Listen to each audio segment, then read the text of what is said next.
আজ তোমাদের সাথে শেয়ার করতে চলেছি আমার মা কী কী রান্না করেছে।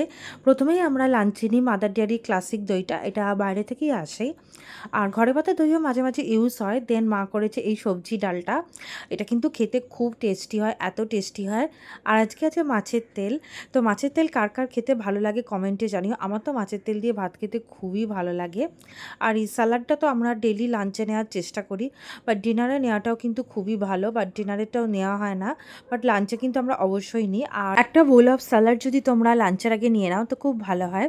আজকে মাছের মাথা আর মাছ দিয়ে পটল দিয়ে টমেটো দিয়ে ঝোল করেছিল মাছ, যেটা খেতে খুব ভালো হয়েছিল।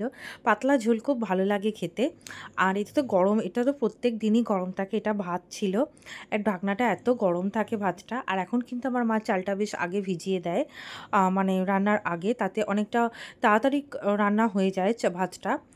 আর এতে আছে মা রাত্রিবেলা করেছিল ঘুগনি, এতে নারকোল দিয়ে, এটাও খেতে ব্যাপক হয়েছিল, এত ভালো হয়েছিল ঘুগনি দিয়ে নারকোলটা। আর রাতে আমরা সবাই কিন্তু দুধ খাই, সেটা আজ নয়, ঘুগনিটা একটু জমে গেছে, বাট আমি এক হাতে ছিলাম তো তো আরেক হাতে চালিয়ে দেখাতে পারছি না।